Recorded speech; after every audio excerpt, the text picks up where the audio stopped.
বিহালীবাসীৰ ৰাইজ এটা ঐতিহাসিক মুহূৰ্তৰ সাক্ষী হ'বলৈ গৈছে আৰু খন্তেক সময়ৰ পাছতে আমাৰ ৰঙিয়া মুকংচেলেক যি যাত্ৰীবাহী ট্ৰেইন বেদেতি এটা গুৰুত্বপূৰ্ণ ষ্টেচন আৰু ইয়াতে ৰখোৱাৰ যি ঐতিহাসিক সিদ্ধান্ত তাৰ কাৰণে আমি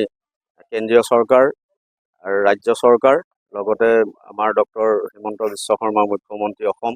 আমাৰ সাংসদ মাননীয় শ্ৰীযুত ৰঞ্জিত দত্ত ডাঙৰীয়া বিধায়ক মহোদয় আৰু সকলোকে বিশেষকৈ বেদেতি আঞ্চলিক উন্নয়ন সমিতিৰ বিষয়ববীয়াসকলে আৰু আমাৰ ইয়াৰ সচেতন ৰাইজৰ তৎপৰতাত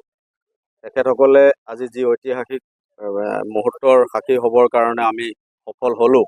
এই আঞ্চলিক উন্নয়ন সমিতিয়ে বেদেতি ষ্টেচনটো উন্নীতকৰণৰ কাৰণে আৰু বেদেতি ষ্টেচনত যাত্ৰীবাহী ৰেল ৰখোৱাৰ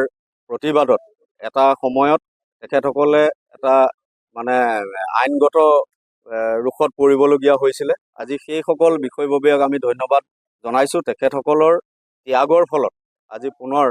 বিহালীবাসীৰ ৰাইজ এটা ঐতিহাসিক মুহূৰ্তৰ সাক্ষী হ'বলৈ গৈছে আৰু আমি খুবেই আনন্দিত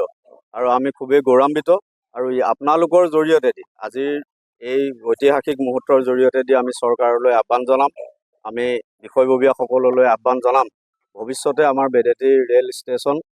উন্নীতকৰণ কৰি বাকী যিসমূহ যাত্ৰীবাহী ট্ৰেইন আছে আমাৰ আঞ্চলিক উন্নয়ন সমিতিয়ে যি ব্যৱস্থা গ্ৰহণ কৰিছে সেইসমূহ যাতে দাবী সফল ৰূপায়ণ দিবলৈ চেষ্টা কৰে তাৰ কাৰণে আমি অনুৰোধ জনাম।